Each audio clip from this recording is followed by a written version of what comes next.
Glück!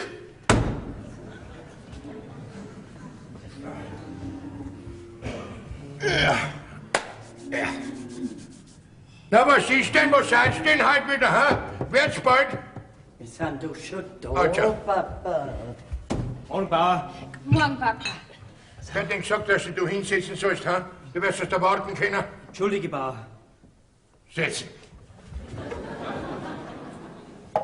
Na, Papa. Was denn? Sitzt du gut in deinem neuen Lehnstuhl? Ja, danke, es langt schon, ja. Wieder ein Anstand kann dir nicht schaden, gell? Wo ist denn die Ursel? Die ist im Stall draußen. Bei unserer Kuh, bei der Walli. Die wird doch bald kälbern. Was? Ja, die hätte doch gestern schon kälbern sollen. Was tritschelt denn das blöde Viech so lange rum? Die ist genauso langweilig wie ihr da. Mein Papa, alles braucht halt seine Zeit. Hab ich dich was gefragt? Ich meine ja bloß. Du hast nichts zu meinen. Das ist ein Brief ist gekommen. Ich glaube vom Bürgermeister. Was? Ein Brief? Das erfahre ich erst jetzt. Wo ist denn der Brief? Ich hol ihn ja schon. Also, ist das Grünfutter schon herin, hä? Bauer, ich hab's erst gemäht. Ich fahr's noch schon noch rein. Ja, bitte schön, trischel nicht so lang rum. Und schau, dass reinkommt.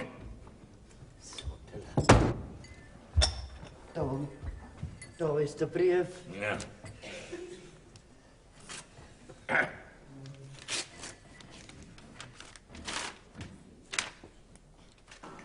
Ja, na, da schon wieder eine Gemeinderatssitzung, als wenn ich nichts anderes zum tun hätte. Ja. Papa, soll ich dein Zeug von gestern abladen?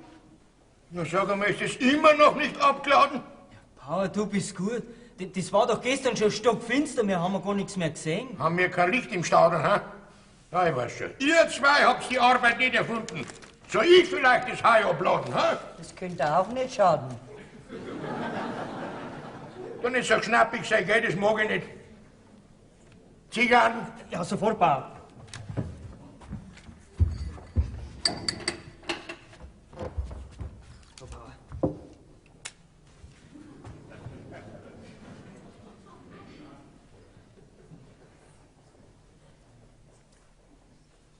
Ist gut so.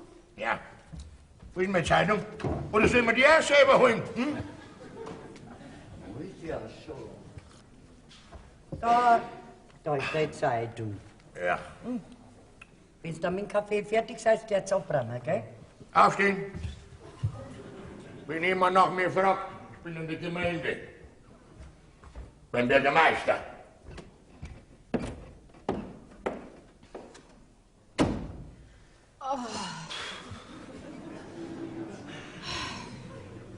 Also, Bayerin, lang mache ich das fein nimmer mit, gell? Da kommt man sich ja vor wie ein Depp. Ich verstehe das nicht, Mama, wie du das alles gefallen lassen kannst. Früher war er nicht so. Der ist erst so, seit seine Mutter gestorben ist. Bei der hat er nichts zu lachen gehabt. Ja, und jetzt meint der Papa, er muss uns genauso behandeln, damit wir auch nichts zum Lachen haben. Ich lasse ihn heute reden. Ändern kann man sowieso nicht mehr in dem Alter. Und wenn heute dein Onkel Hans kommt, dann explodiert er sowieso, unser lieber Herr Bauer. Weil ihr ihm nicht gesagt habt, dass er kommt. Mein Schwager hat ausdrücklich gesagt, wir sollen nichts sagen, dass er kommt. Es soll eine Überraschung sein. Der müsste doch schon lange da sein. Ich verstehe gar nicht, wo der bleibt. Ja, also, ich fahre jetzt auf jeden Fall das Grünfutter rein, sonst benzt er wieder, wenn er kommt. Ja, und ich gehe in den Stall hinaus und hol dir die Ursel zum Frühstück rein, gell? Ich passe dabei auf die Walli auf. Ja. Oh mei. Wie soll denn ich jemals zu einem Mann kommen, wenn der Papa aber so ekelhaft ist? Da läuft mir doch jeder gleich wieder bei der Tür aus. Oh mei, wenn der wisse, dass der Stefan und ich. Guten Morgen, Nanni. Guten Morgen, Ursel. Na, habt's mir einen Kaffee aufgekommen? Freilich, sitzt die nur her, schau. Dankeschön. Oh, da freue ich mich jetzt drauf. Na, Sag. wo ist denn euer Pascha? Der ist ins Gemeindekanzlei hinüber. Du, der hat uns halt schon angemalt, weil die Walli ihr Kaibi noch nicht gekriegt hat. Ja, dann soll er halt an die Walli hinmaulen. Vielleicht geht's dann schneller. Aber mir ist lieber, er geht überhaupt nicht in den Stall hinaus. Sonst Sonst bringt die Walli vielleicht nur Missgeburt auf die Welt. Gut, dass der Papa das nicht gehört hat. Ja, das soll er doch hören. Das ist doch mir wurscht. Wenn ihm irgendwas nicht passt, dann geh ich. Für mich gibt's überall Arbeit. Geh, Urschel, das kannst du uns und der Mama nicht antun.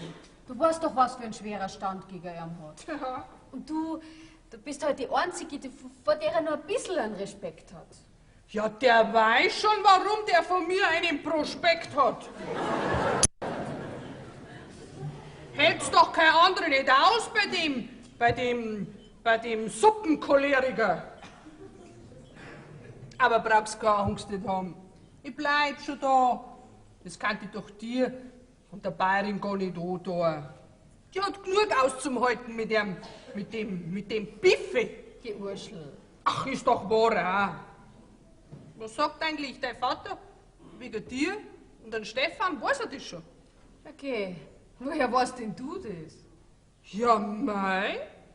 Auch ein blindes Korn findet einmal eine Henne.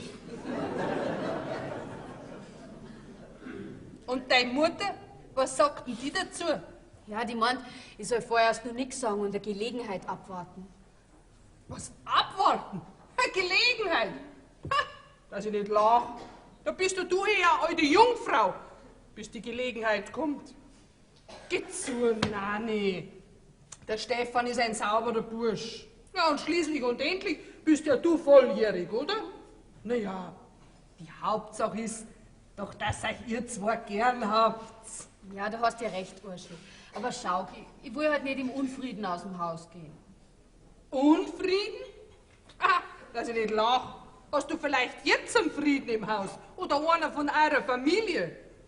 So darfst du nicht reden, Urschel. Schau, der Papa meint es bestimmt gut. Er übertreibt halt ein bisschen, ne? Ein bisschen?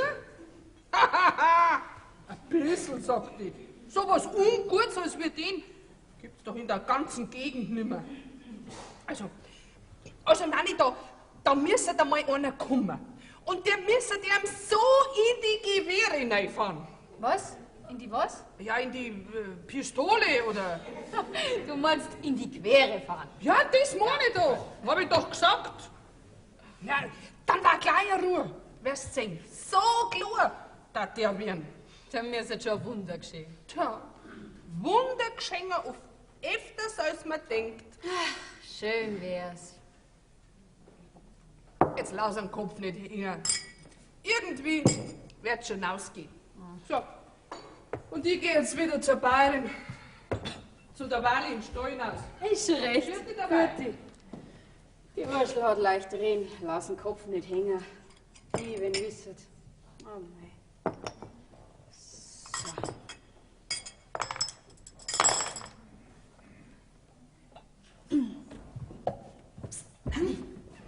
Bist allein?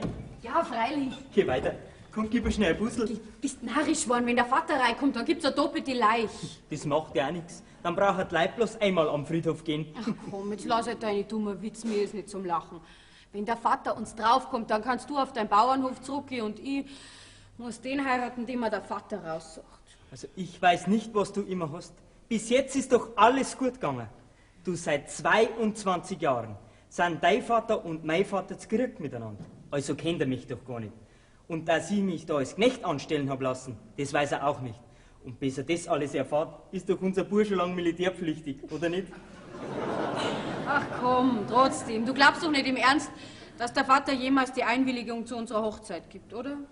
Kommt Zeit, kommt Rat. Aber zuerst kommt jetzt einmal ein Puzzle. Ja, was soll denn das bedeuten? Ha? Nein, den Zahn musst du unbedingt richten lassen, ja? Was für ein Zahn? Da, Bauer, schau mal, was die Nani für einen schlechten Zahn dahinter Ja? hat. Ja. Den muss er sich unbedingt richten lassen. Den muss sofort zum Zahnarzt. Was Zahnarzt? Nix Zahnarzt. Bei mir gearbeitet und nicht zum Zahnarzt gelaufen, gell? So Grimmfutter Herrin?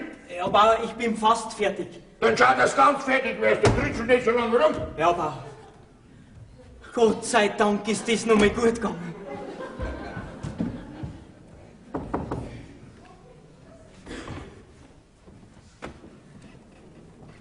Da schau her. Da ist gar niemand da. Scheinbar alles ausgeflogen. Nicht einmal mein Bruder, der Herr Ökonomierat, ist da. Der wird doch nicht einmal was arbeiten. Hallo? Hallo? Da ist noch was. Hallo? Ja, was Hey? Ja, Hans, grüß dich gut. Nein, ich kann dir gar nicht sagen, wie ich mich freue, dass du da bist. Du, ein Koffer, der machen wir aus, dass der Kasper nicht merkt. Aber du wolltest doch schon viel früher kommen. Naja, meine Donnerkiste ist nicht angesprungen. Die wird halt auch schon alt. Die braucht ab und zu das gute Zureden, damit sie einen Schnaufer macht. Wo ist denn mein Bruder? Der männliche Haustraucher. Der ist bei der Gemeinde, beim Bürgermeister. Auf die Weise haben wir wenigstens sein Gebell nicht im Haus. Führt das immer noch so auf? Ach, du machst dir keinen Begriff. Das wird immer schlimmer mit ihm. Mein Gott, ich kann dir gar nicht sagen, der führt sich auf. Und wir. Es ist furchtbar mit ihm. Unsere Mutter, die hat uns manchmal ganz schön rumgescheucht. Aber sie hat uns nie schikaniert oder ungerecht behandelt. Ja, und Kasper, den hat schon manchmal besonders in der Mangel gehabt. Jetzt meint er halt, er muss das, was er früher geschluckt hat, an euch auslassen. Das heißt aber noch lange nicht, wenn er der Bauer ist, dass er tun und lassen kann, was er will. Vor allen Dingen hat er nicht das Recht, euch so zu behandeln. Es wird immer schlimmer mit ihm. Nix kann man ihm recht machen. Mei, und wehe, es redet ihm einer dagegen. Dann soll's noch mal sein. Dann legt er los, unser Haustyrann. Ach, der Stefan, der ging am liebsten auf und davon. Und der Nanni, der geht's auch nicht besser. Muss ich einmal den ganzen Kram vor die Füße schmeißen? Die bleiben doch wegen mir. Was glaubst du, was ich zum Aushalten hätte, wenn die nicht mehr da wären? Bittchen, sag ja an Kasper Nixon, dass wir gewusst haben, dass du kommst. Nein, kannst beruhigt sein. Und wenn er mich anmutzt, ich wär schon fertig mit ihm. Meinst du? Auf dich hat er einen besonderen Hock, weil du ein Beamter bist. Ich sag das. Der führt sich auf. Mit dem Essen auch. Mit dem Essen ist es jedes Mal ein Theater. Mach ich Reibertatschi, wo ich einen Schweinsbraten. Mach ich Schmalznudel, wo ich Dampfnudeln. Mach ich Schwammerl, wo ich Pilze. Das ist doch dasselbe. Da siehst du das mal, wie durcheinander das ich bin. Aber ich hab ganz auf die vergessen, du wirst ja bestimmt einen Hunger haben am Hals. Ja, da kommst du. Weißt du was? Jetzt geh mein Kichen aus. Ich mach dir jetzt eine ganz gute Brotzeit. Ich hab mich so schon gefreut auf deine Kochkunst. Ja, da können wir dann weiterreden. Ja.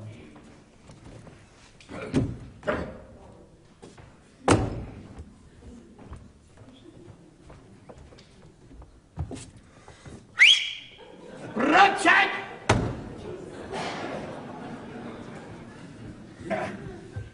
Ja. Ja, was ist denn, sitzen die heute auf die Ohren, ha? Da haben wir's denn, ha? Brotzeit, hab ich gesagt! Herrschaftszeiten, wo bleibst du denn so lang? Nicht zum Glauben ist das. Ja. Da Wenn's deinen Hund sagst, der ist im Stall draußen. Ja, wie kommst denn du da rein, ha? Ganz einfach über den Hof und da bin ich rein und da bin ich auch schon. Da schau her. Aber grüß Gott kannst du schon sagen, wenn du ein bisschen einen Anstand hättest. Du brauchst mir Anstand nicht lernen. Was willst denn da? Ich hab dich nicht gerufen. Das wäre bei dir auch nicht erleben, aber das macht nichts. Du weißt, dass ich als dein jüngerer Bruder das Wohnrecht auf Lebzeiten daheim Ja, habe. leider.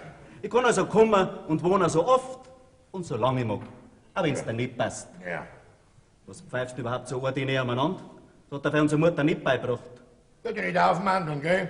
Mein Brotzeit! Ah, die bringt dir der Hund? Nein, mein Alte soll's mir bringen, ne? Ah, da schau her. Das sind ja nicht die Sitten, die du da eingeführt hast.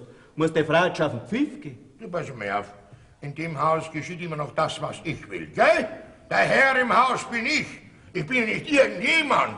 Ich bin ja der Schnatter Kasperbeck. Ja, der Kasper Schnatterbeck, ne? Das hätte ich jetzt bald vergessen, dass du der Herr Tyrann von und zu Schnatterbeck bist. Komm. Lass deinen Sprich. Was ist denn mit meiner Brotzeit? Am besten zwickst du noch ein Monokel ins Auge und sitzt einen Zylinder auf. Dann gehst du über den Hof in den Stall aus, dann kriegt deine Kirn Lachkrampf und der Hund macht einen Salto vor lauter Freude. Weißt du, was zum Spötteln hast? Ja, was ist denn jetzt mit meiner Brotzeit? Die Mari hat jetzt gerade keine Zeit, die ist gerade am Essen kochen.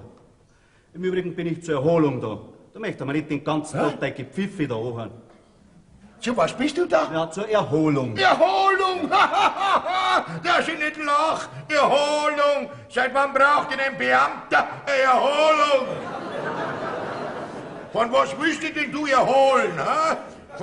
Vom Stuhlsitz polieren oder vom Zeitung lesen? Ha? Ich hab meine vorgeschriebene Arbeit und die muss ich machen. Ja. Die nimmt mir niemand ab.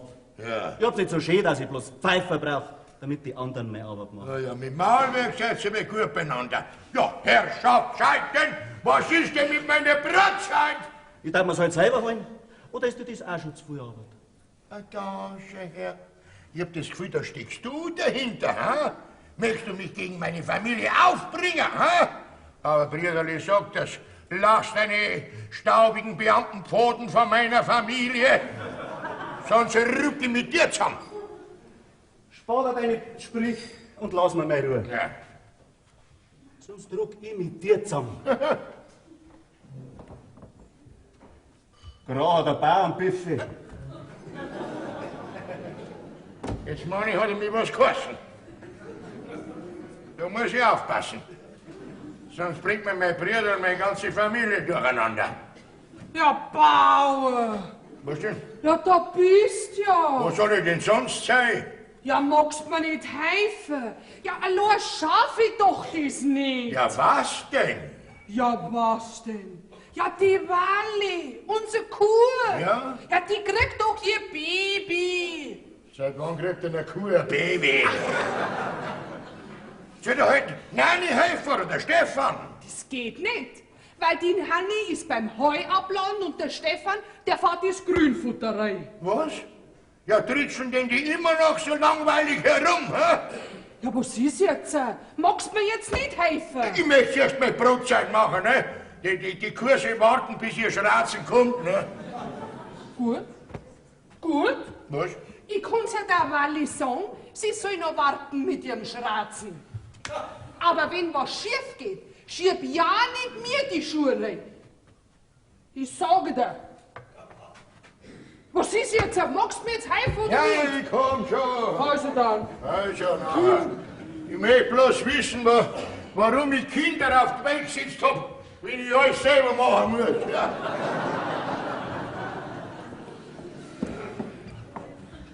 Also das Grünfutter, das hätte mich jetzt bald geschafft. Ja, mir reicht's auch. Ich verstehe überhaupt nicht, warum der Papa keinen Haiaufzug einbauen lässt. Ja, das könnte ich dir schon sagen. Wenn der Papa das Heu selber abladen müsste, dann war der Heuaufzug schon lang eingebaut. Aber so hat er ja uns als Dienstboten. Grüß euch. Ja, grüß Gott. Grüß dich. Grüß dich Gott, Onkel Hans. Das ist aber schön, dass du da bist. Glaubst, mit dir kann man sich wenigstens unterhalten, ohne dass man angebellt wird. Du, Nanni, wo ist denn eigentlich der Bauer? Ich hab ihn zuerst doch pfeifen hören.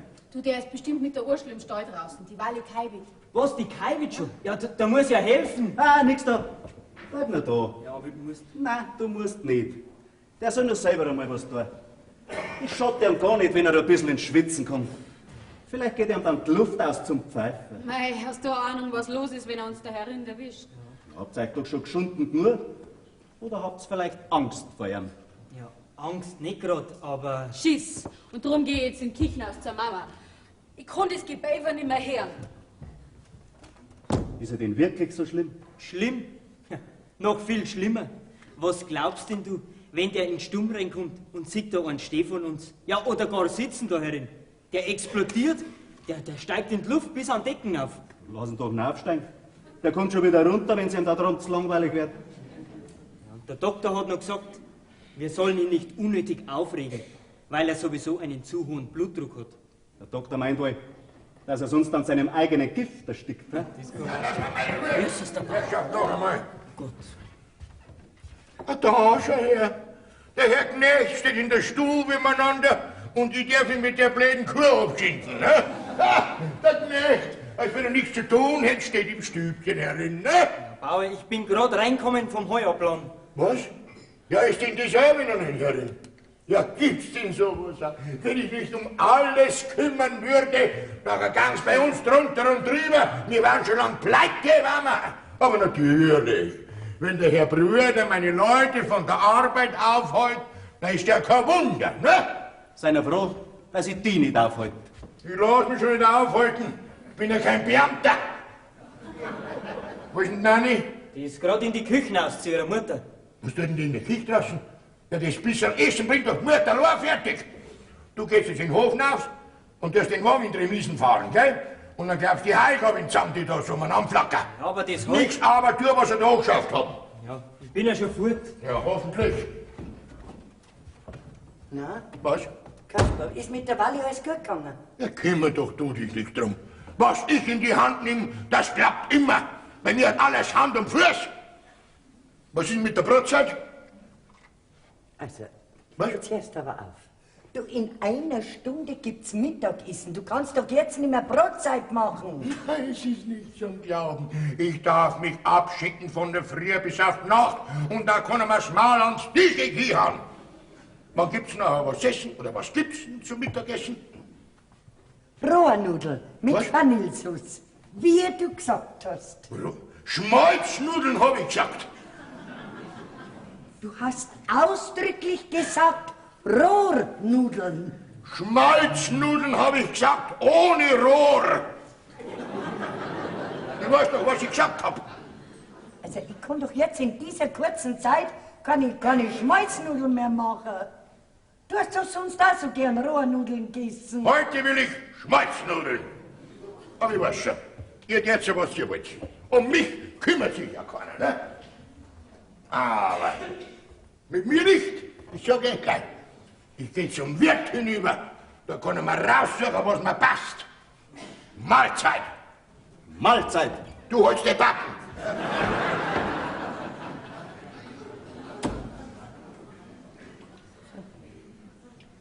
Jetzt siehst du es selber. Denkt dir nix, Mari. Irgendwas müssen wir machen, dass den Querschädel sein Schikanieren selber trifft. Du kennst doch deinen Bruder. Eben. Weil ich ihn. Da wird mir schon was einfallen. Aua! Wo ist er denn? Bayern.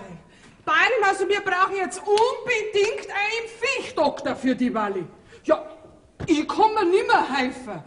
Und wenn jetzt nicht bald der Viechdoktor kommt, dann geht uns die Walli ein. Und dann geht das Geplärr vom Bauern wieder los. Soll ich den Tierarzt holen, Mari? Ja, wenn's aber am Papa nicht recht ist. Das macht nix. Und zahl ich die Rechnung. Aber die Quittung präsentiere ich dann mein Herrn Brüderlein schon. Der traut sich was. Du Mama, das Essen war jetzt soweit. Mir ist der Appetit vergangen. Ist verloren. Ja, was war denn schon wieder los? Stell dir vor, jetzt will Schmalznudeln, keine Rohrnudel. Ja, und jetzt ist er ins Wirtshaus hinüber. Na, Ja. okay, das schaut ja gerade so aus, als wenn er daheim nichts kriegt. Mir ist doch egal, was ich koch. Der Papa braucht's doch nur sagen. Aber nicht hinterher das Gegenteil behaupten. Bloß aus Schikane. Ich richte jetzt Essen hier. Na und du? Magst du auch keine Rohrnudeln? Aber Bayerin, hab ich schon einmal was stehen lassen? Ich is doch alles. Außerdem darf jetzt der Bauer die Finger bis zum Ellenbogen abschlecken, dass er so eine gute Köchin als Frau hat. Das sagst du. Aha, Was? Aha. hab das Essen beim Wirt nicht geschmeckt, weil du schon wieder da bist? Der Wirt hat heute Ruhetag. Ausgerechnet heute. Aber das werde ich auch noch ändern. Das glaube ich aufs Wort. Ja. Aber dass du das weißt, jetzt essen wir deine verschmähten Rohrnudeln. Von mir aus. Mahlzeit. Also ich möchte bloß wissen, wo der Viechdoktor so lang bleibt. Ja. Was? Was? Wieso Viechdoktor? Was denn für Viechdoktor? Ja, der Hans ist nüber und holt einen Viechdoktor wegen der Walli. Ja, wer hat denn das angeschafft? Ja, ich? Was? Ja, wie kommst denn du dazu, so etwas zu tun, ohne mich zu fragen? Ich hab's geraten.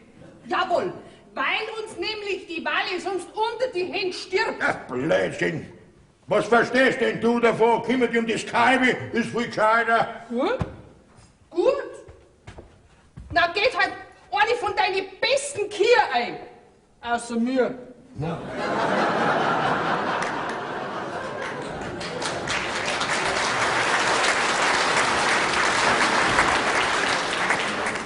Da, schau her. Was denn? Der Herr Agronom ist auch wieder da. Lass mich mal hören.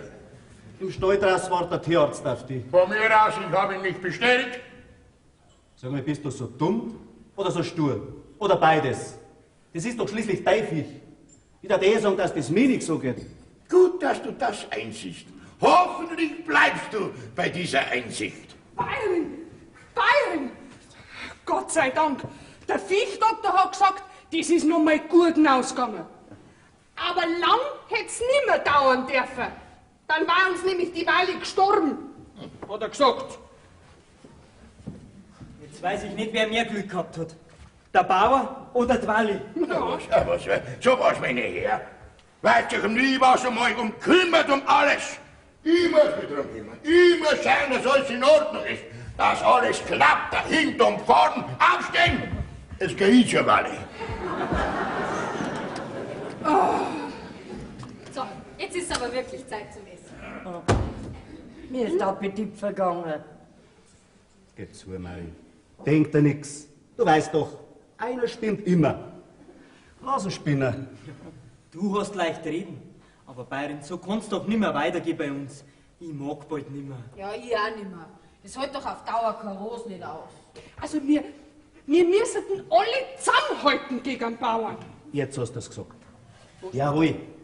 Zusammenhalten. Okay? Ja, das tun wir doch sowieso. Aber das hilft doch auch nichts. Nein, ich meine eine besondere Art von Zusammenhalten. Ja, ich weiß nicht, was du meinst. Wir müssen den Kasper total verunsichern. Okay, der Bauer, die Sicherheit in Person, der tut höchstens uns verunsichern. Also, ich verstehe immer noch nicht, was du meinst. Jetzt pass auf. Ein Beispiel. Der Kasper schafft den Stefan an, er soll Heu einfahren. Der Stefan tut aber nicht einfahren, sondern mähen. Ja, um Gottes Willen. Ja, was glaubst denn du, wie mich der Bauer zusammenputzen tät? Wenn's aber ihr alle behauptet, dass er mähen angeschafft hat und nicht einfahren, dass also er sich geirrt hat, Dann kriegt der Papa einen Schrei drauf. ja, am Anfang vielleicht schon, aber wenn sich solche Vorfälle wiederholen, dann muss er unsicher werden. Er müsste immer anders tun, als wer er angeschafft hat, ohne dass natürlich auch ein Hof schadet. Ja, ja, ja, das ist ja ganz eine gute Idee. Hau doch auf deinen Fuß drauf. Das tut ja weh, so blöd bin ich auch nicht. Aber das machen wir. Ja, das gibt eine riesen Gaudi. Dreht's den Stuhl um. Genauso wie der Schmalznudel angeschafft hat, in Wirklichkeit aber eine Rohrnudel. Hast mich? Ja, meinst du, dass das hilft? Das stimmt. Und wenn alle Strick reißen, dann lasse ich meiner Schwester, der Liesel, einen Brief schreiben. Und wenn er den liest, dann geht er in die Luft und schreibt dann Mond für das Verkehrsamt bei. Also mir ist recht, vielleicht hilft's. Ja. Na, in Gottes Namen. Vielleicht ändert er sich ein bisschen. Ja, stimmt. So, Kann man vielleicht noch was zu essen haben, ha? Wir haben aber nur Rohrnudeln, keine Ist Schmalznudeln. mir wurscht. In der Not frisst der Teufel eine Rohrnudel. Wem meint er denn mit dem Teufel? er selber. Ja, ja. Weißt du, wo du hingehörst mit deinen Ansichten? In die Wüste? Ja, Ja. da hast recht. Und dich nehme ich mit.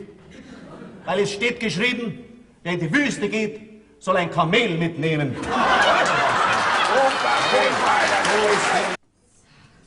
So, Della, wir müssen uns schicken. Der Papa kommt gleich zum Frühstücken. Nein, der wird schauen, wenn keine Tassen auf dem Tisch stehen. Jetzt ist die Uhr. Die Uhr müssen wir verstehen. Das darf man ja nicht. 1, 2, So, Elfi.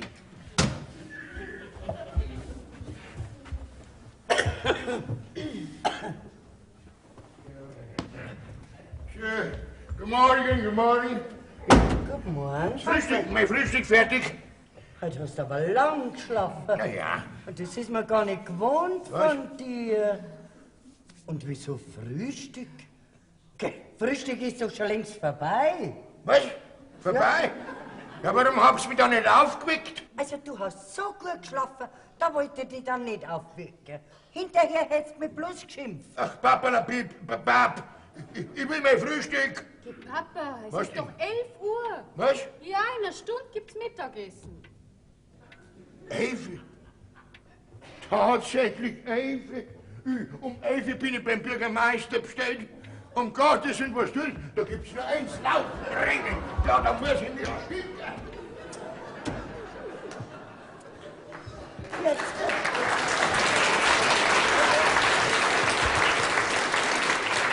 So, Also du, ich bin ja neugierig. Was da jetzt? du, wir müssen uns bloß einig sein. Dann klappt das alles. Ja. Jetzt schau her. Jetzt pass auf.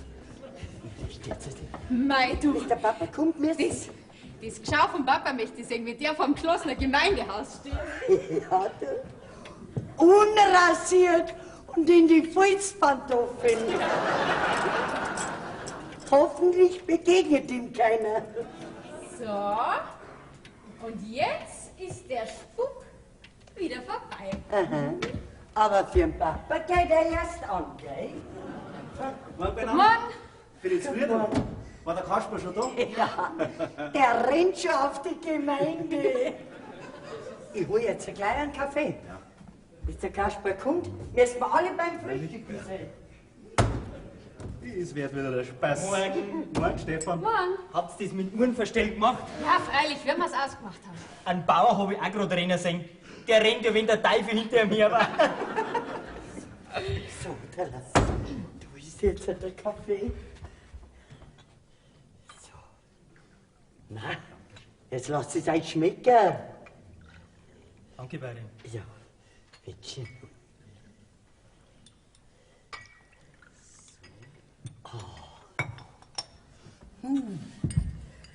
Vorläufig haben wir unsere Ruhe.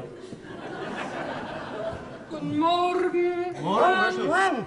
Wo ist denn der Bauer? Hat es geklappt mit dem Zauberstickel? Freilich, Urschel. Bis jetzt ist alles gut gegangen. Der Papa ist gerannt wie von einem Webs gestochen. Und wenn er kommt, vom Mittagessen war nie die Rede. Und es war nicht Eifi, sondern Zimi. Guten Morgen. Was ist denn da los? Mich beißt man ein Affe, ha? Papa, Was denn? machst du nicht frühstücken? Was? Papa, wo Was kommst du denn jetzt her? Was? Warum bist denn du so gerannt? Du bist ja ganz außer Atem. Was? Du Bauer, Was denn? sag einmal, wo hast du noch deine Pantoffel? Ui. Ich muss ihn grad verloren haben, ja. Und auch der Gemeinde war zu, obwohl es doch Eife ist, ne? Ja, du, was tust denn du in der Früh um 7 auf der Gemeinde, wenn du für Eife bestellt Ich bin bist? doch nicht 7. Es ist doch...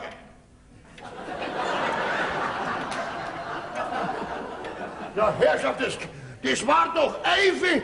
Du hast doch selber gesagt, in einer Stunde gibt's Mittagessen. Was, ich? Ja? Also da musst du täuschen, Papa. Gewiss. Was? Ja. Na Herrgott, ich kann schwören, dass Eife war. Na, nur keinen Meineid, Bauer. Ach, gell? Blödsinn. Ich bin doch nicht mondsüchtig. Gewiss nicht, Bauer, denn um diese Zeit scheint gar kein Mond mehr. Also, Papa. Was denn? Warum das alles halt vergessen? Das kann doch einmal vorkommen, das macht doch. Was heißt denn vergessen? Hoffentlich hat mich niemand gesehen. Bestimmt nicht, weil so schnell wie du gerannt bist, können die Leute gar nicht schauen. Also ich bin fertig. Ich gehe an meine Arbeit, das du mir gestern geschafft hast. Was? Und ich gehe auch wieder in den Stall hinaus, gell? Was denn? Bauer, Ja, was möchtest du? Bauer, soll ich unterwegs vielleicht deine Pantöffelchen suchen? Bestimmt Dame schworen. Ja, Braucht doch niemand wissen, dass die mir gehören. Ja, und ich helfe Stefan. Das schafft mir gar nichts, wenn ich ein bisschen an die Luft komme. Und Kasper, denkt er nix. Denkt ihr nicht? Ah, jeder kann sich ja mal irren, gell? Jesus, ich muss ja die Wäsche aufhängen. Ja, Wäsche aufhängen. Gottes Willen. Ich werde doch nicht krank sein.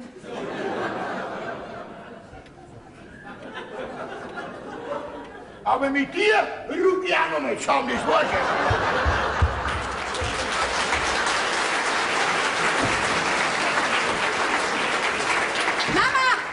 Mama, schau! Was? Ist er nicht fest? Da werden wir Papa gar nicht mehr kennen.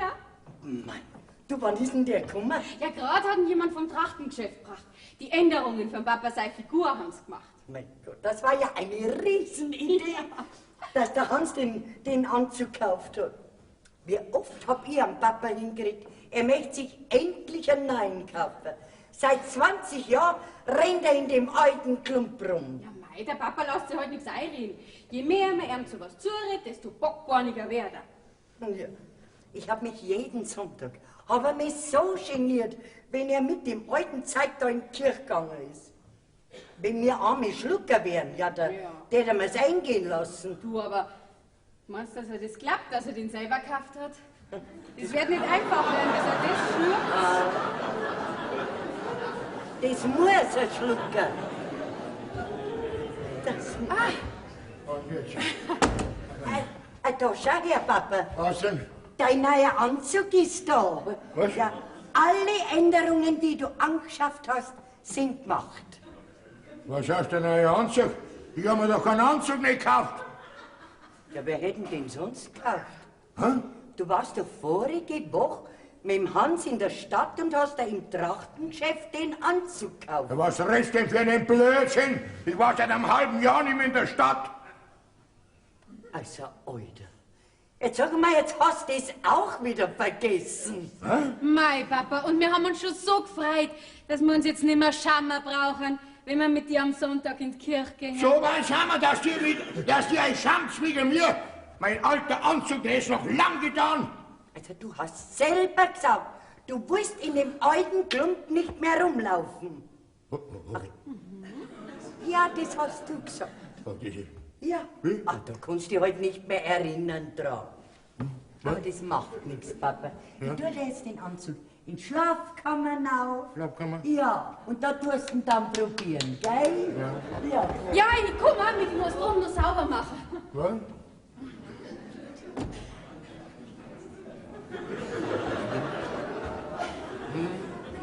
Jetzt weiß ich nicht mehr, bin ich ein Mantel oder ein Weiber?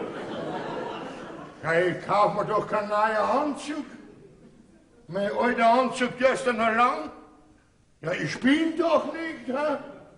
Um Gottes Willen, mich wird doch nicht ein Schlager gestreift haben, ha?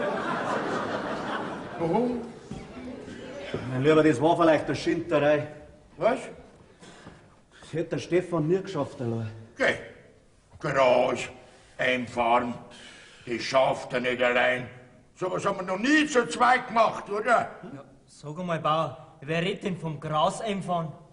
Ja, da war doch gestern gar nicht die Rede davon. Ja. Was? Du hast doch zum Stefan gesagt, er soll das geschlagene Holz vom Wald runterfahren. Hä? Ja, und weil ich das allein nie geschafft hätte, hat mir dein Bruder geholfen. Was? So ein Blödsinn, was soll ich mit dem Holz auf meinen Hof da? Ja, sag mal, weißt du das auch nicht mehr? Aber sei froh, dass du das auch geschafft hast. Im Sägewerk, da nehmen sie dir das Holz jetzt noch ab. Jetzt kriegst du noch was dafür, die Preise sind am Fallen. Nächstes Jahr hättest du das vielleicht als Brennholz hernehmen können. Ich hab mich selber schon gewundert, dass du so eine gute Idee hast. Ja, sowas habe ich doch nie entschieden. Also, gell, wenn's für die Familie tyrannisieren willst, dann ist das deine Sache, aber mir lässt das ein Spiel. Meinst du, ich hab jetzt eine Gaudi da mit dem Holz abgeschunden? Na, ich hab das ja nicht angeschafft. Ja, mir nicht, aber dann Stefan. Also langsam habe ich das Gefühl, dass mit deinem Hirnkast irgendwas nicht stimmt. Was? Du, Bauer, Ja? soll ich jetzt das Holz wieder auffahren im Wald? Hä? Und ich mach auch nicht mehr mit bei dem Blödsinn. Mach doch, was du willst von mir. Aber wir machen das, was du anschaffst. Ich hab das nie angeschafft. Sag einmal, war ich mit dir in der Stadt drin und hab mir einen Anzug gekauft? Freilich? Was?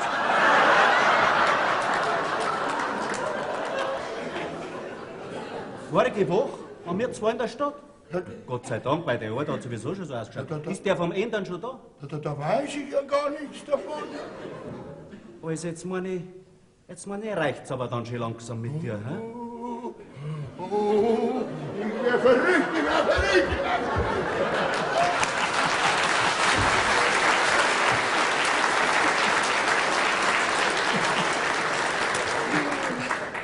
Du, jetzt glaube ich, kommt unser lieber Herr Bauer schön langsam ins Schleudern, hä?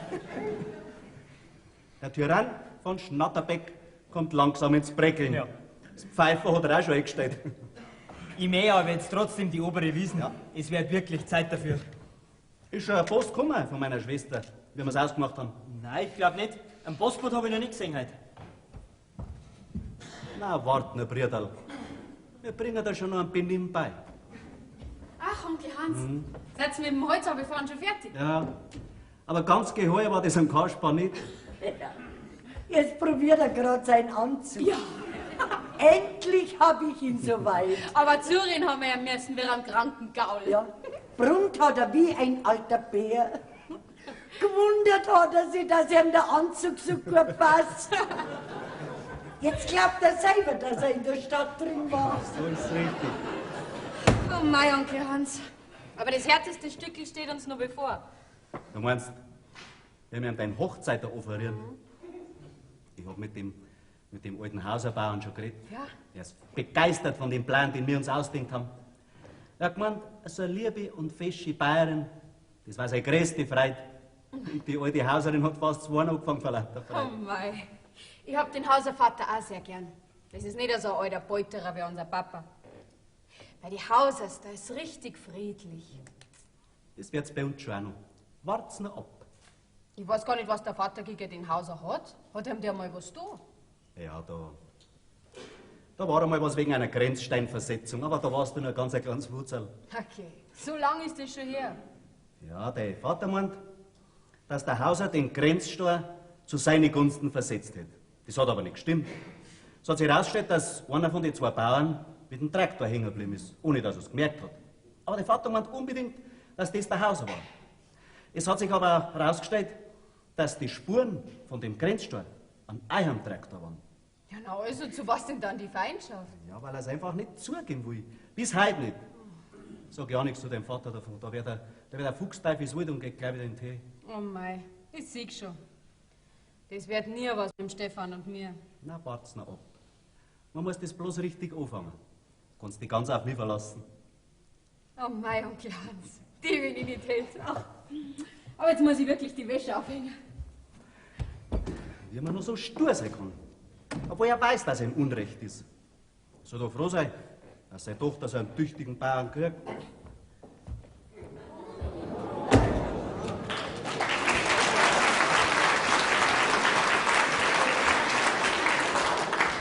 Wo, schau her. Gut schaut's aus. Fest bist beieinander. Wirkst um 10 Jahre jünger. Ja, nicht kein Blödsinn.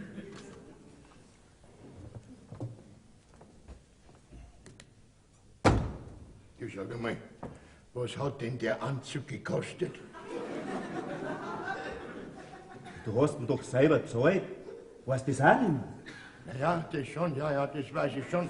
Aber wie viel, weiß ich momentan nicht. Das ist es mir. Es geht mir nicht mehr in den Kopf. Ich weiß es nicht. Weißt nicht mehr, wie viel? Nein. 480 Mark. Was? Um Gottes Willen, mein alter Anzug ist noch lang da. Ja, da hat er bloß hinten sehen wir schon ausgeschaut. Sonst war er noch recht gut.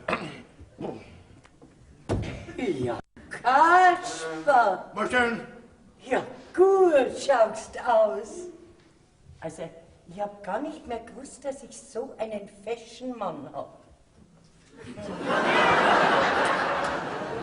Also, schaust um 10 Jahre jünger aus. Ja, das hat mir der Herr schon gesagt. Ne? Es macht sich zu metten. Ich komme mir vor wie ein Schaufensterpuppen.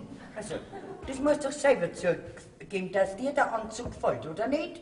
Was? Mein alter Anzug? Ja, den schenkst die Motten. Dann haben die auch Freude. So. Also mein Papa mache ich heute seine Leibspeise. Schön. Kässpatzen. Oh. Die hat er noch nie mengen. Ich möchte aber... Kässpatzen. Du hast den Pappen. Ich möchte aber... Kässpatzen, das wisst wir jetzt schon. So, Bauer. Also das mit dem Traktor ist alles in Ordnung, gell? Bloß Bremsen haben sie ein bisschen nachstehen müssen. Aber sonst waren sie sehr zufrieden beim TÜV. Was?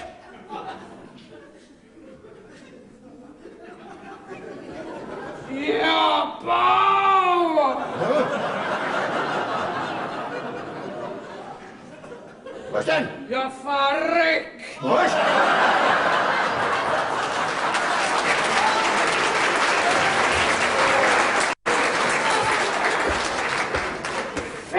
Schaust aus! Und um 10 Jahre jünger. Das weiß ich jetzt schon. Ich möchte wissen, wer das angeschafft hat, dass du den Traktor zum TÜV fahren sollst. Hä?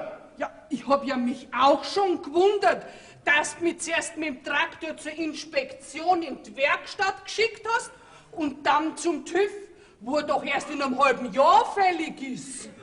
So ein Blödsinn. Ja, ich spinn doch nicht. Bist du da sicher? Ja, was? Das habe ich doch nie angeschafft.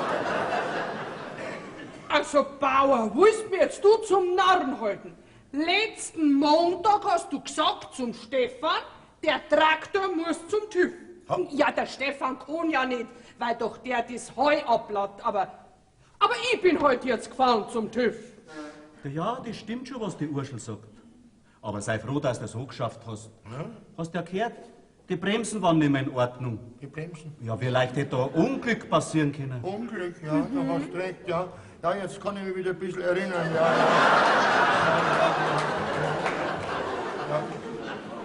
Ja, das stimmt. Gei, Bauer, jetzt kannst du dich schon wieder erinnern. Ja, freilich, jetzt kann ich mich wieder erinnern. Ja.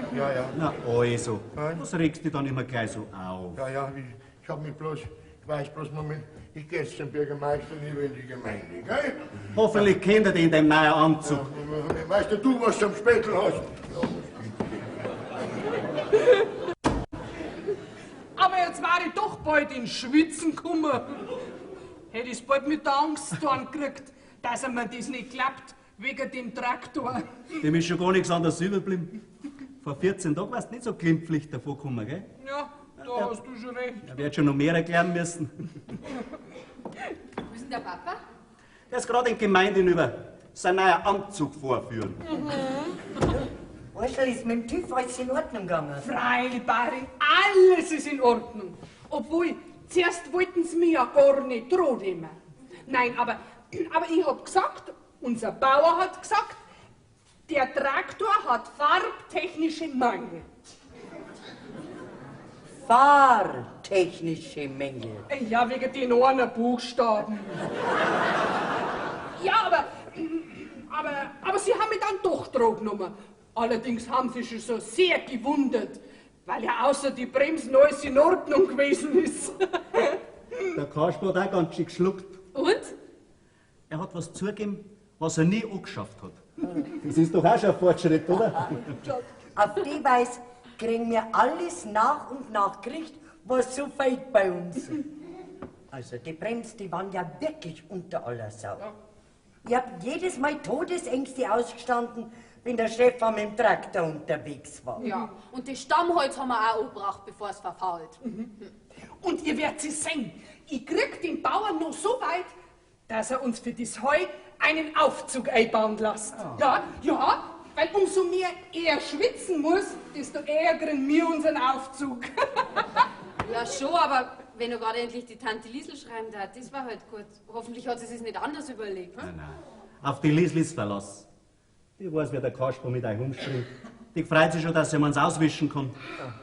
Da bin ich aber schon froh. Also eins sag gleich, lang mache ich das nicht mehr mit. Der Bauer kommt auch gleich, ich hab ihn gerade gesehen. Was, jetzt schon?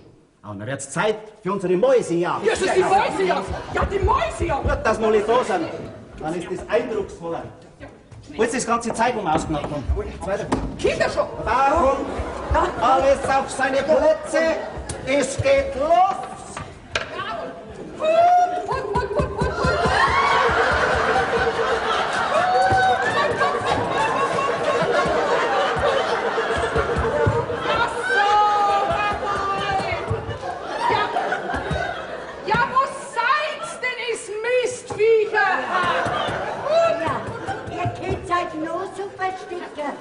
Wir finden euch doch, gell? Jetzt geht es euch an den Kragen. Bursche, hast du eine? Na, aber das Kronknäpfel habe ich gefunden vom Bauern sein Hemd.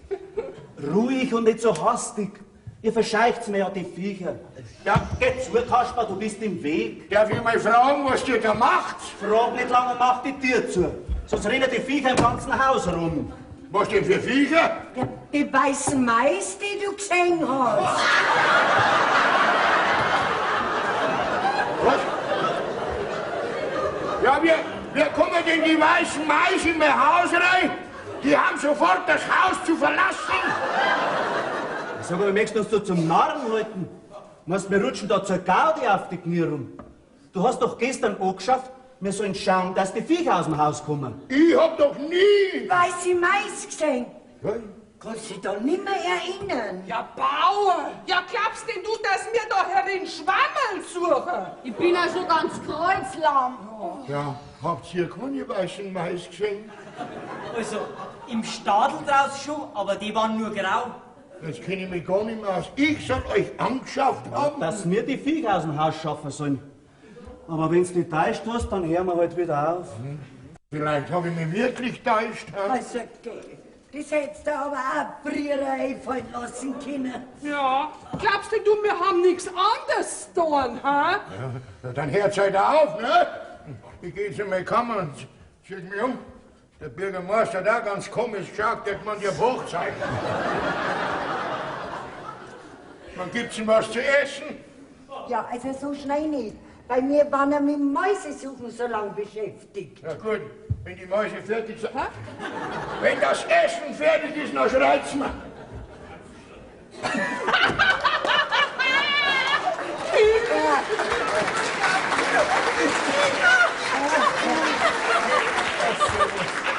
Also so verkatert habe ich den Papa noch nie gesehen.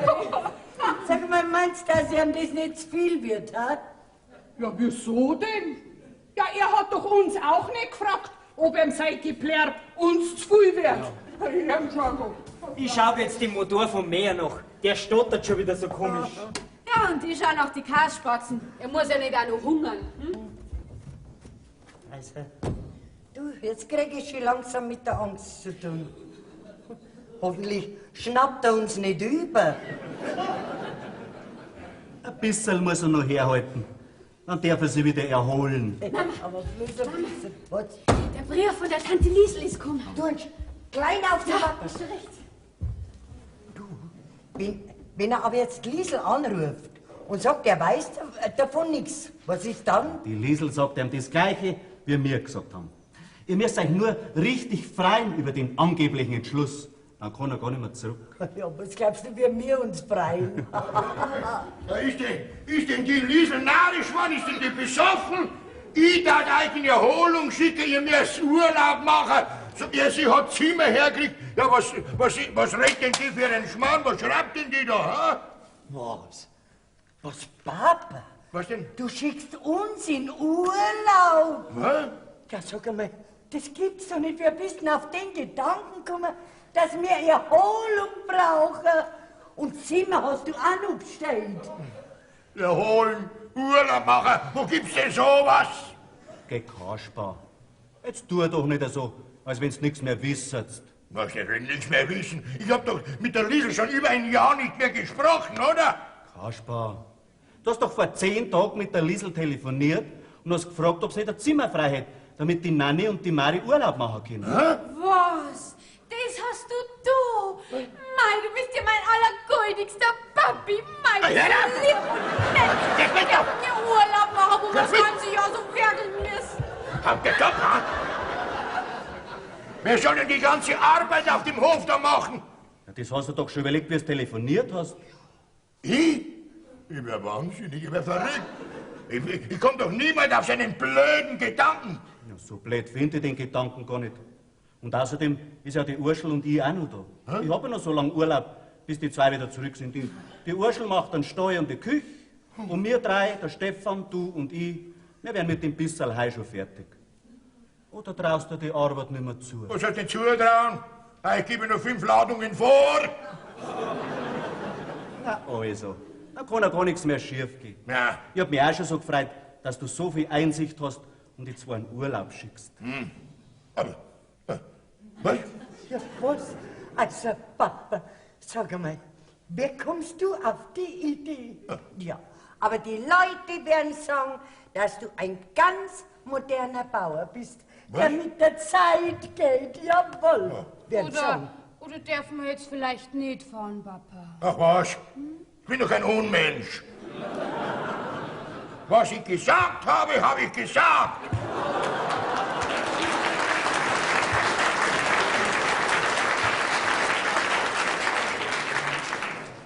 Ich weiß es bloß nicht mehr. Und wann schreibt die Tante Liesel, dass wir kommen dürfen? Wann? Sofort, weil die Zimmer jetzt frei sind. Was, sofort? Ja. Du, sofort gehen wir ins Haus, packen wir einen Koffer, dass wir heute noch fahren können. Also, Papa, du bist doch der Liebste, der Beste. Ja, der Pracht. Ja, ja. Mensch, hat der ganze... Ja,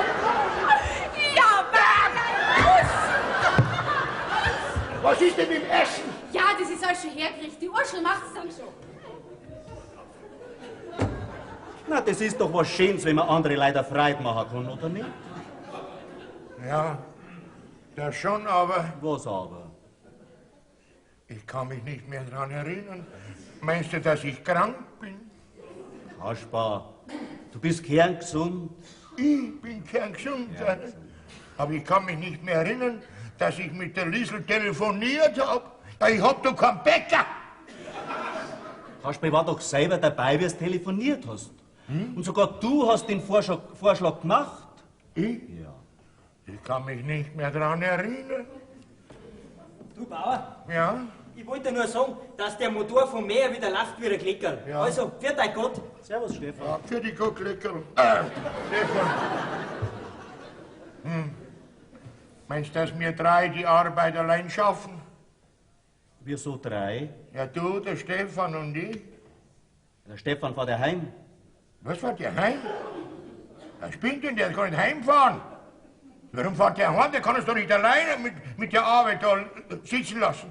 Der will doch mit seinem Vater reden, damit sich der mit dir wieder aussöhnt. Stefan, sein Vater, mit mir aussehen. Spinnt denn, den kenne ich gar nicht. Kaspar, Was? mit wem bist denn du seit 22 Jahren verfeindet? Ach was, das weißt du selber. Ich habe nur einen einzigen Todfeind und das ist der Hauser Alois. Also, Und das ist ein Stefan, sein Vater. ja. Was? Und das erfahre ich erst jetzt? Ja, den schmeiß ich ja sofort hinaus. Das braucht's nicht mehr, der ist schon fort. Was? Ja, sag mal, meinst du, dass dann wir zwei allein die Arbeit schaffen können? Ja, bestimmt. Du musst halt auch ein bisschen hingelangen. Nicht immer die anderen schuften lassen. Was denn, ich bin doch kein Tyrann, oder? Jetzt nimmer. Nee. Bauer, Was? die Bäuerin hat gesagt, ich soll dann das Essen auftragen. Ja. Ist er recht, weil dann bringe ich die Kässpatzen. Ja, ich wollte... Okay, Spatzen. Bring's nur, Wurschel. Ja, bring's nur, Wurschel.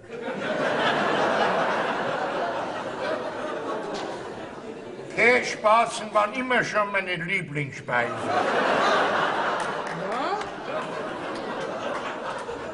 Und nach dem Essen, da fahre ich dann die Koffer von der Mari und von der Nanny zum Bahnhof. Ja. Stimmt jetzt das wirklich? Dürfen die zwei ganz allein in Urlaub fahren? Ja. Nein. Naja, na. Na sind ja wir drei ganz allein. Ja. Oh, das gibt eine Gaudi. So. Und ich tue vor dem Essen noch den Koffer ins Auto rein, Ja. damit es ja noch ein bisschen zügiger geht. Gell? Ja. Also nachher. Ja. Ja. Also.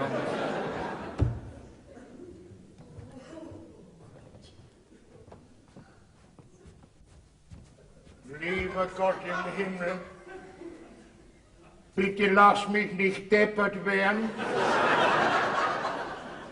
Wenn ein Bauer seine Leute während der Ernte in Urlaub schickt, der muss total verblödet sein.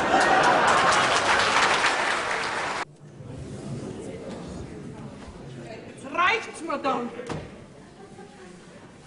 Alles muss ich selber machen. Und den ganzen Haushalt muss ich mich kümmern. Die Kühe muss ich melken. Den Stall muss ich ausmisten. Die Sei muss ich auf Futter geben. Die zweibeinigen Rindviecher, für die muss ich auch noch das Essen kochen. Ah, da schau her, die Wurschel. Immer fleißig bei der Arbeit, hä? Ja, Das Heu habe ich jetzt runtergefahren. gut. Jetzt ist der Bauer dran. Na, meine, hat er bis Mittag was zu tun? Da wird er ganz schön ins Schwitzen kommen, glaube ich. Das He? leicht sein. Du weißt was da.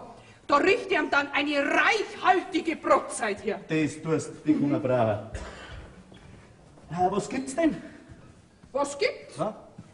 Tja, ein Magerkäse und eine Scheibe Brot. Feudal ist das gerade nicht. Und zum Trinken? Zum Trinken, da gibt's Bier und eine Milch, weil das ist gesund. Miteinander? Und man darf den kleinen Weg zum Heisel freimachen. Dass ich es nicht vergiss, wenn der Stefan kommt, so wie wir es ausgemacht haben, dann sagst du mir's. Dann möchte ich dabei sein. Du kommst ja heute wirklich zum Vorstehen als Hochzeiter. Das wird ja das letzte Stückel, das der Bauer schlucken muss, bevor die Mari und die Nanni wieder zurückkommen. Der Moni wird er dann ganz aus dem Gewand springen. Dann platzt seine Feindschaft mit dem Haus, als würde er Seifenblasen. Jetzt riecht er ihm schnell die Brotzeit her, gell, dass er mir nicht verhungert. Die reichhaltige.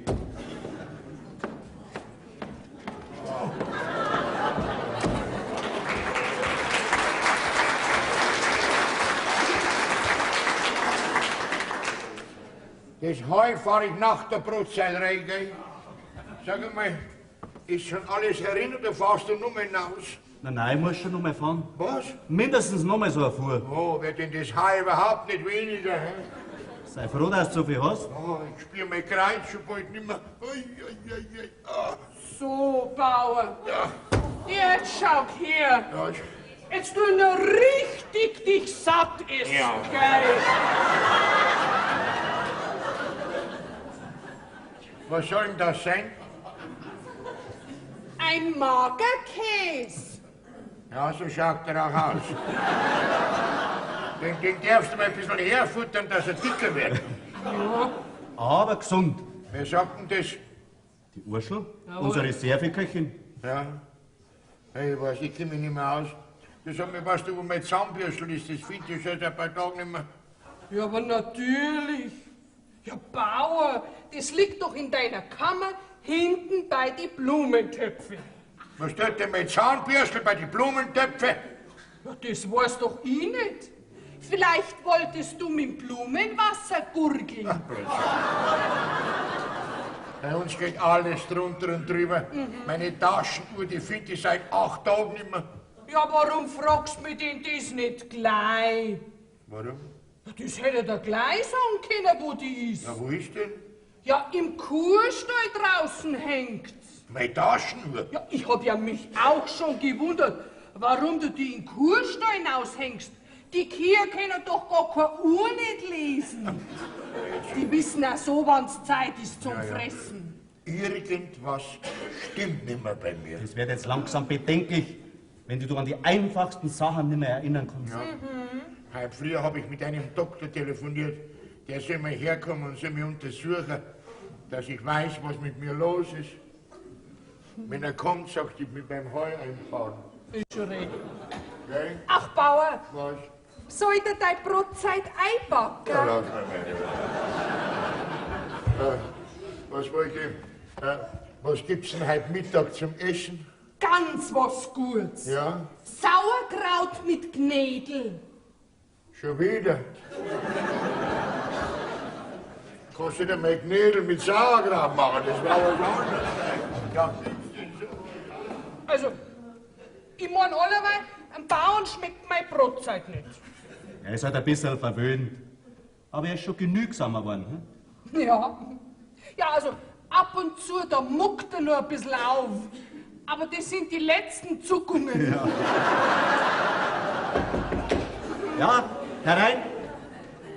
Grüß euch Gott. Ja, der Ja, Stefan. Stefan! Ist der Bauer nicht da? Nein, der ist beim Heu abladen. Nein. Ja, seit wann arbeiten die einmal was? Seitdem er Strohwitwer ist, bleibt ihm gar nichts anderes über. Ich wollte mit ihm reden, so wie wir es ausgemacht haben. Oder habt ihr es euch anders überlegt? Nein, das bleibt schon dabei. Und du meinst wirklich, dass er das so einfach schluckt? Der hat sich an Schlucken schon gewöhnt. Aber ich mein, dass du jetzt noch ein bisschen zu früh da bist. so. Er hat einen Doktor bestellt. Was? Ist er krank? Na, woher? Er meint, dass er einen Knopf im Hirn hat, weil er sich an so vieles nicht mehr erinnern kann. Darum ist es besser, wenn du ihm unser Stückerl erst nachher aufspulst. Ja, ist schon recht. Wann kommt denn den auch nicht zurück?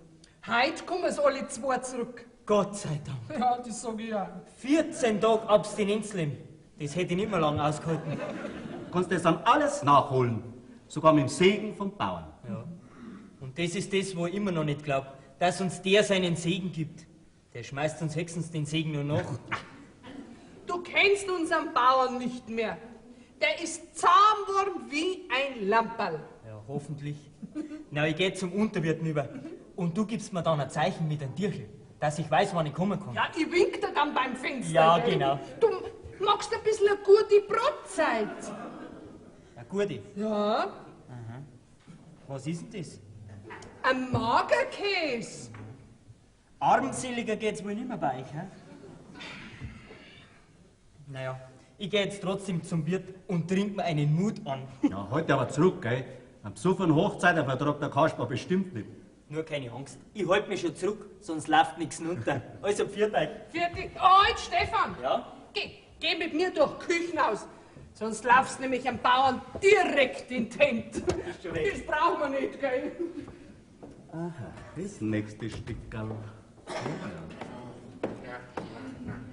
Na, No, was? geht's dir jetzt besser? Irgendwas stimmt nicht mehr bei mir da drum.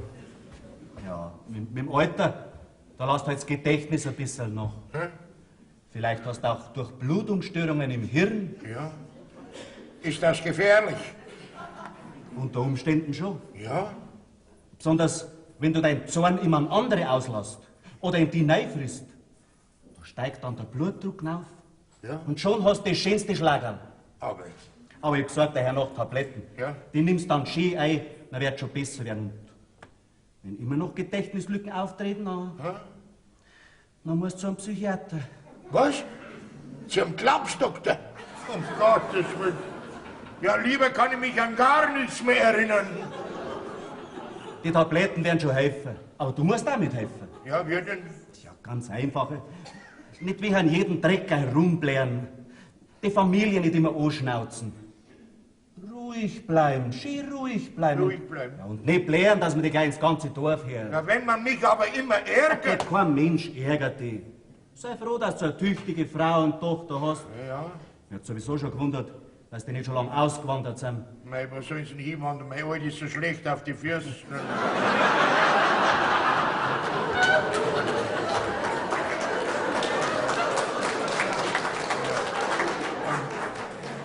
Aber man wird dann noch was sagen dürfen, oder? Ja, sagen schon. Aber in einem anderen Ton. Also wenn ich diesbezüglich wieder was her, Ja, dann kommst du in eine Klapsmühle. mach keinen Schmarrn. Wenn du wieder aufführst, als wäre ein größenwahnsinniger Tyrann, Ja? dann bleibt dir gar nichts anderes über. Dann nützt dann dein ganz Blären nichts mehr. Nein, um Gottes Willen. Ich bin ja schon froh, wenn die meinigen aus dem Urlaub wieder zurückkommen. Na, also. Ja, Dann ist ja alles recht. alles recht. Weil sonst Weißt sehe ich schwarz für dich. mach keinen Schmarrn. Du hast schön ruhig bleiben. Ruhig bleiben. Ja. Und schön deine Tabletten dann einnehmen, gell? Blätter nehmen. Ruhig bleiben.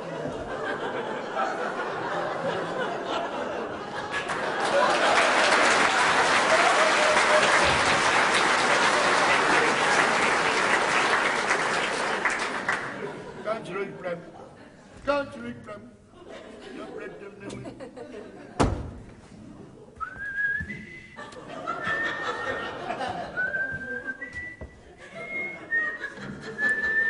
Was machst du denn da? Die siehst doch. Fliehen gefangen. Der Retter kann sein Schmarrn mehr haben. Ruhig bleiben, Kasper, ruhig bleiben. Wir haben doch keine Fliegen im Haus, hör doch auf. Bist du da sicher, Bauer? Natürlich, wir haben Lass doch die lieben Fliegeln fliegen. Du bist es schon gewohnt vom Stall und mich stören's nicht. Die Fliegen. Aber Bauer, Was? Bauer, jetzt sind überhaupt gar keine Fliehen mehr da. Nein. Sind alle schon weg. Da siehst du einmal, was die für einen Prospekt vor mir haben. Leckert sich ein Schmarrn. Aber natürlich. Ach, da hast ja du überhaupt keine Ahnung von einer Haustierhaltung. Naja, red doch ganz ruhig bleiben kannst, man ganz ruhig bleiben kannst. Wenn ich an die Klapsmühle denke, um Gottes Willen, da brauche ich einen Schnaps. Jawohl. Hoppla, einen Schnaps brauche ich da. So, da. Ja. Heute habe ich wieder meinen ruhigsten Tag. Oh, doppelt genäht hält besser. Herein. Oh, Grüß Gott, Bauer. was? Hoffentlich störe dich nicht. Ah, der Herr Sohn von meinem Todfeind, so?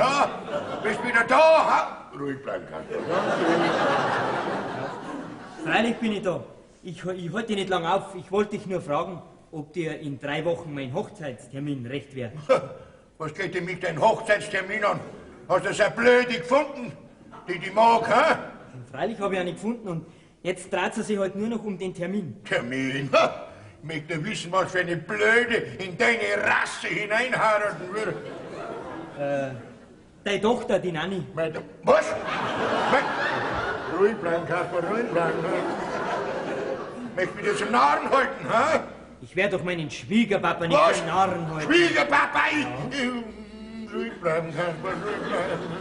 Du weißt ganz genau, dass wir in Feindschaft leben miteinander, gell? Gelebt haben, das ist schon lang vorbei. Was? Ja? Moment. Hans! Hans! Jetzt geht gleich, komm her.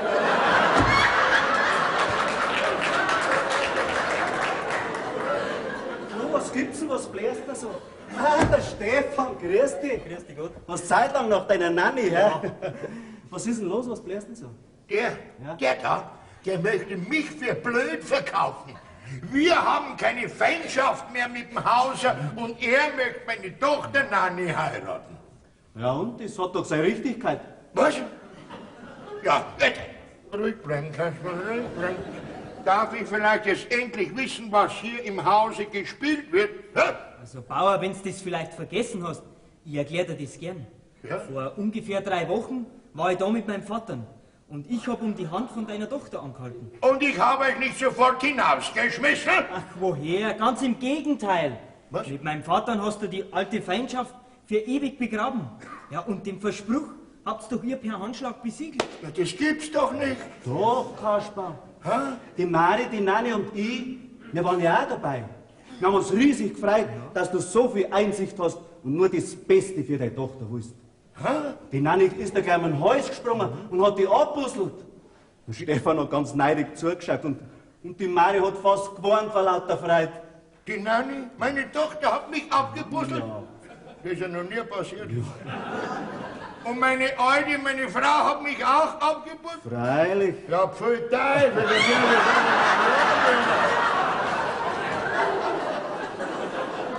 Ja, und du hast die Nanni auch abgebusselt, dass du eine Freude hast gehabt. ich. Ja. Um Gottes Willen. Und am Heimweg hat mein Vater zu mir gesagt, sieh Stefan, hat er gesagt, der Schnatterbeck ist ein ganz geführiger Mann. Das ist der beste Schwiegervater, den du dir wünschen kannst. Das hat er gesagt? Hat er gesagt. Und dann hat er noch gesagt, ich weiß gar nicht, was die Leute immer zusammenreden. Er ist doch nicht so ein Unko wie der Büffe, so ein Geschramm aller der Gläufe und so ein giftiger Hausdracher, wie die Leute bereden, hat er gesagt. Und was für ein Bauer schickt ihn seine eigenen Leute in Urlaub, während der Ernte, Hat er gesagt? hat er gesagt. Und recht gehabt hat er. Ja. Ich möchte wissen, was die Leute haben, ne? Ich bin ja schließlich gar kein Unmensch, ne? Ja, na, dann war ja die ganze Feindschaft mit deinem Vater umsonst. Und freilich war es umsonst. Und darum hat er auch nichts mehr gesagt zu dir, weil er gemeint hat, er ist im Unrecht. Er wollte dich nicht unnötig reizen. Und das mit dem Verspruch, das hast du halt vergessen. Vergessen? Psychiater. Na, jetzt kann ich mich wieder dran erinnern, ja. Freilich, ja, natürlich.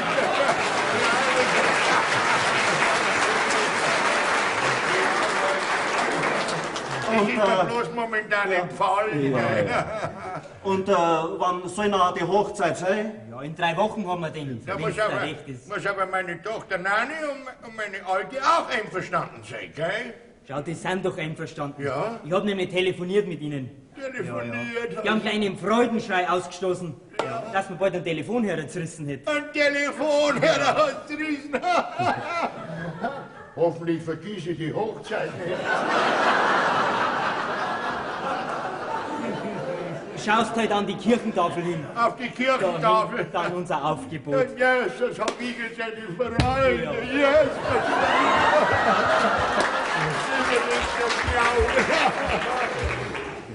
Jetzt freut mich direkt die ganze Arbeit wieder. Na also. Was soll ich denn tun? Heu abladen. Heu abladen, das mache ich. In einer Stunde bringe ich dann nochmal hervor. Da ist das nicht schön, das freut mich. Sagst du Kinder Grüß an den Papa und deine Mama. Sie sollen nicht vergessen, mich einzuladen zur Hochzeit. Sonst vergiss es auch wieder. Jetzt geht's um Heil.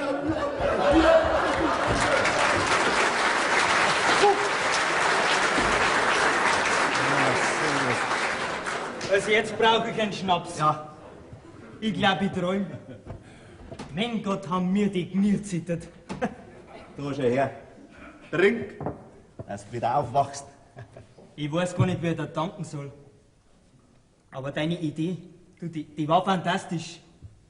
Wenn wir das jemand erzählen, der hält uns für stocknarrisch. Naja, so schlimm war das auch nicht.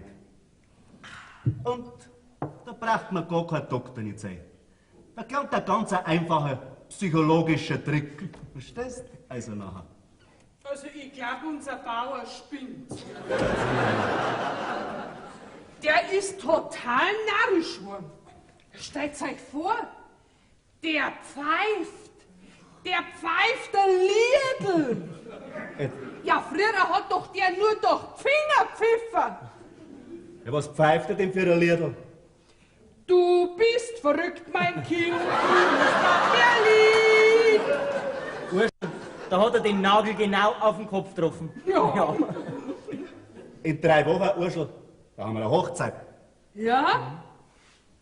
Wer nimmt denn die? Wer redet denn von mir? Ach so? Nein, und der Stefan heiraten. Ehrlich? Hat der Bauer dies wirklich geschluckt? Nicht bloß geschluckt, er hält sich für den nettesten und für den bravsten und für den vollkommensten Menschen. Er? Ja. Dann ne? Da brauche ich einen Schnaps.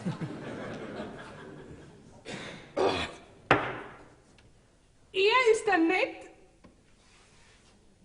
Das muss ich meine Kier erzählen. Die klammert das nie. Jesus, ich muss ja das Heim einfahren und in einer Viertelstunde soll ich die 2 vom Bahnhof abholen. Was mache ich denn jetzt? Du weißt was? Fahr du zum Bahnhof und bring mir meine Nanny. Das Heu fahr ich für dich rein. Ja, das ist schön für dich. Ich danke dir recht schick, gell? Ich muss doch dir danken.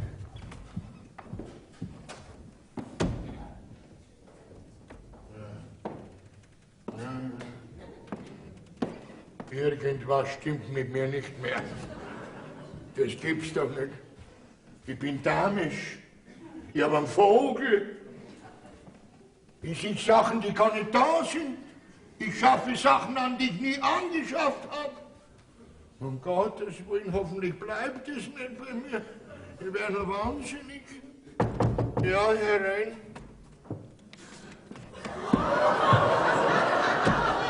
Grüß Gott. Grüß Gott.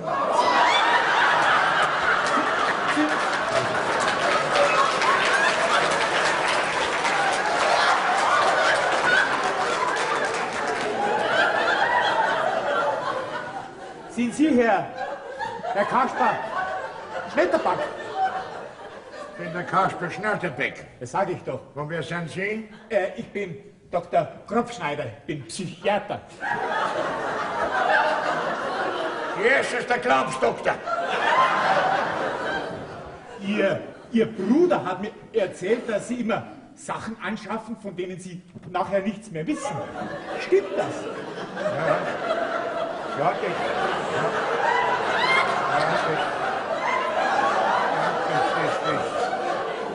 das stimmt. Das stimmt. Ich weiß. Ich weiß die meisten, die gar nicht sieht, die gar nicht lesen. Dann schaff ich Sachen an, die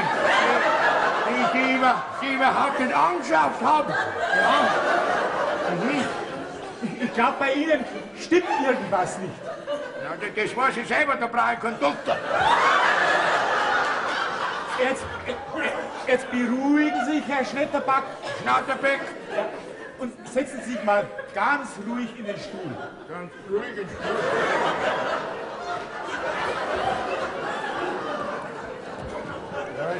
Wir werden zuerst einmal die Reflexe testen. Was denn wir testen? Die Reflexe. Schlagen Sie doch mal bitte ein Bein über das andere. So.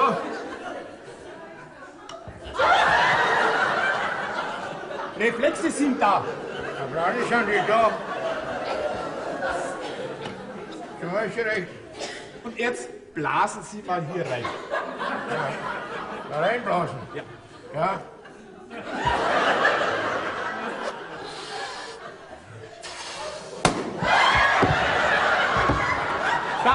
Da haben wir schon.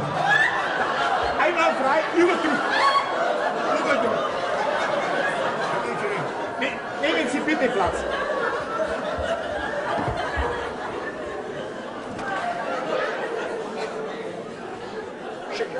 Schauen Sie, dass Sie die Steine aufeinander bringen.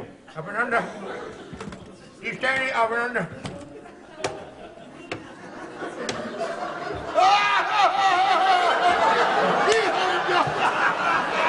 Ich will gar nicht zu deppen. Auf alle Fälle werde ich Ihnen eine gute Medizin aufschreiben. Ja, sind Sie gut. In einem Monat ist alles vorbei. Was nur ein ganz Monat bin ich damisch.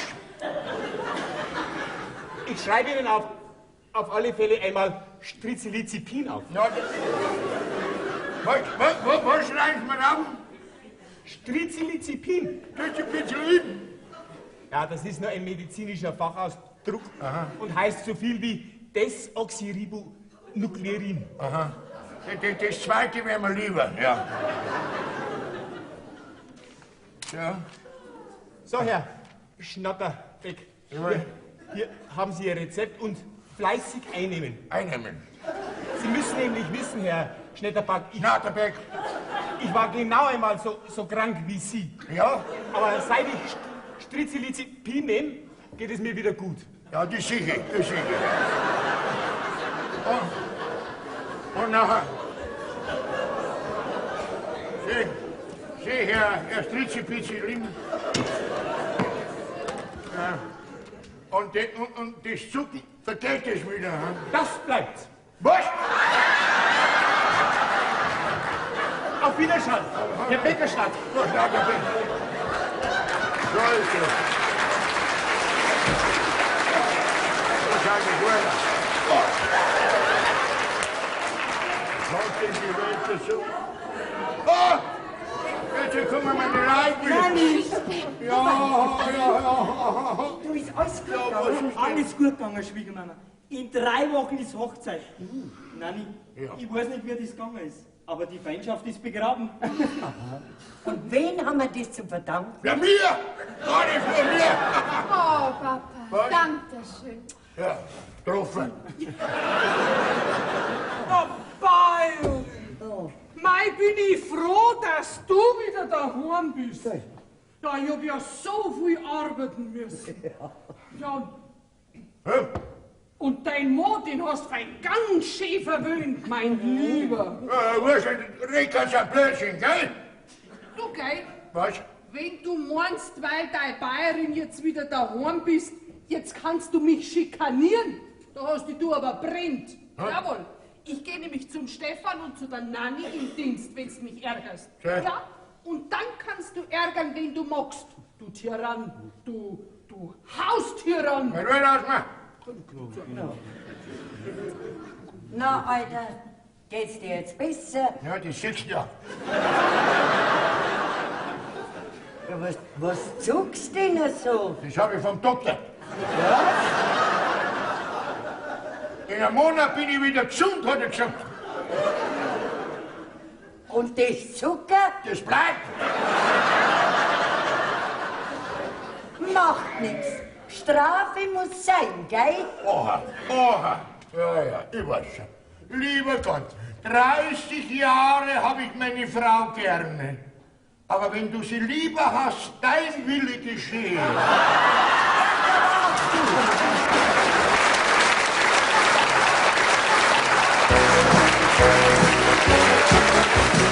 Lachen macht das Leben schön, drum lachen wir so gern.